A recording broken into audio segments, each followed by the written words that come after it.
আমাদের বিয়েবাড়িতে একটা রান্না ছিল, একটা পদ ছিল, সেটা হচ্ছে চানা মশলা। চানা মশলা তো প্রায় সবার বাড়িতেই হয়ে গেছে। তাই আজকে নতুন ধরনের চানা চানা দিয়ে মানে কাবলি ছোলা দিয়ে একটা নতুন ধরনের রান্না করছি, সেটা হচ্ছে চিক্কার ছোলে। নমস্কার, আমার চ্যানেলে সবাইকে স্বাগত। আর পুরো ভিডিওটা দেখার অনুরোধ রইল আপনাদের কাছে।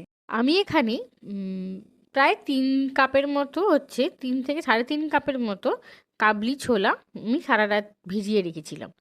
এগুলোকে এবার আমি সেদ্ধ করে নেবো। আমি এখানে নুন আর হলুদ দিয়ে সেদ্ধ করেছি। আমি এখানে পুরোপুরি উম, দিয়েছি, 5টা সিটি মেরেছি। আর আমি এখানে এই ইনগ্রিডিয়েন্টসগুলো নিয়েছি রান্না করার জন্য। চিক্কার ছোলের তৈরি করার জন্য এখানে আছে হচ্ছে 2টো আলু আমি কেটে রেখেছি।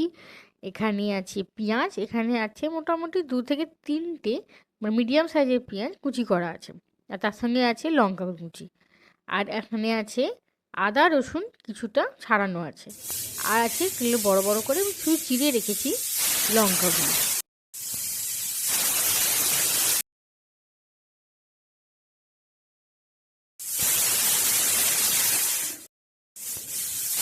5টা সিটি পড়ে গেছে। এবার আমি সিটিটা খুলে নিয়ে আলুটা এর মধ্যে দিয়ে দেবো। এরকমভাবেই সাইজের আলুগুলো মানে কেটে এর সঙ্গে। আর এরপর আমি এখনও 3টে সিটি মেরেছি, মেরে আমি পুরোটা নামিয়ে রেখেছি সিটি না খোলা পর্যন্ত। এবার এটা ঠান্ডা, ওটা সিটিটা খুলে যেতে এই মানে এই হাতার আমি নিয়েছি, এখানে 4 হাতা হচ্ছে কাবলি ছোলা আমি তুলে নিয়েছি। আর আলুগুলো তুলে নিয়ে ওই সেদ্ধ করা জল দিয়ে আমি এটাকে ম্যাশ করে নিয়েছি। এই যে একটা ব্যাপার যে এটা আমি চেয়েছিলাম ছোলার হয়তো চানা মশলাই করবো, এরকমভাবেই একটা ঠিক ছিল।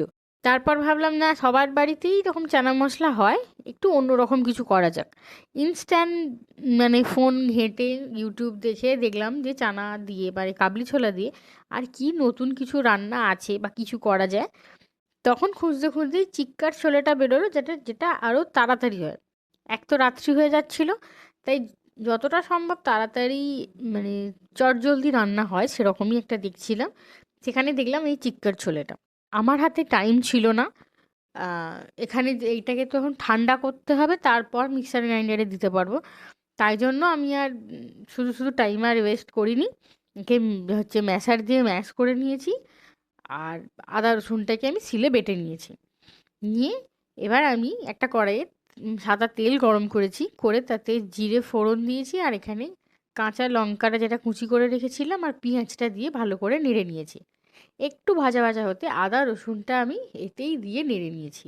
একটু কাঁচা গন্ধটা চলে গেলে আমি 100-র মতো নিয়েছি টক দই, ফাটিয়ে দিয়ে দিয়েছিলাম। যেহেতু আমার হাতে টাইম কম ছিল, তাই জন্য আমি এটাকে ম্যাশ করে নিয়েছি। কিন্তু চিক্কার ছোলেতে মোটামুটি করে কি এই আলু আর ছোলাটাকে আর এখানে আদা রসুন দিয়ে ভালো করে হচ্ছে মিক্সার গ্রাইন্ডারে পেস্ট করে নেয়। আর তাতে দেয় টক দই দিয়ে ভালো করে ওরকম একটা গ্রেভি মতো করে নেয় মিক্সারে। ভালো করে দইটা মানে কষানো হয়ে গেলে যে আলুর আর ওই যে ম্যাশ করে রেখেছিলাম কাবলি ছোলার ওই সেদ্ধটা, ওটা দিয়ে দেবো। আর তাতে আমি বাটি ধোয়া জলটাও দিয়ে দিয়েছিলাম। দিয়ে তাতে দিয়েছি 1 চামচ হচ্ছে হলুদ গুঁড়ো, একটু স্বাদ মতো নুনও দিয়ে দিয়েছি। 1 চামচ দিয়েছি লঙ্কার গুঁড়ো, 1/2 চামচ দিয়েছি জিরের গুঁড়ো, ধনের গুঁড়ো। আর এখানে 1 চামচ দিয়েছি চানা মশলা। হাতে টাইম থাকলে মোটামুটি এই রান্নাটা খুবই তাড়াতাড়ি হয়। আর মিক্সিতে গ্রাইন্ড করে নিলে এতটা চাপও থাকে না। এটা ঠান্ডা হতে টাইম লাগবে বলে আমি শুধু ম্যাশার দিয়ে ম্যাশ করে দিয়ে এই কাজটা চালিয়ে দিয়েছি। আর এইটা ভালো করে মিক্সড করতে হবে। যতক্ষণ না এইটা মানে গা ছাড়া ছাড়া হয়ে যাচ্ছে বা একটু তেল ছেড়ে ছেড়ে যাচ্ছে। আর এইটা যেহেতু আলু এগুলো সব পেস্ট করা, এগুলো এখন ছিটকাবে। যতটা সম্ভব চেষ্টা করবেন মানে চাপা দিয়ে দিয়ে কষবেন। উম, একটু চাপা দেবেন, আবার একটু পরে একটু কষিয়ে নেড়ে নাড়িয়ে নাড়িয়ে রেখে দেবেন। আমি এরকমভাবে কমপ্লিট করেছি পুরোটা। দেখুন পুরোটা গা ছাড়া হয়ে গেছে।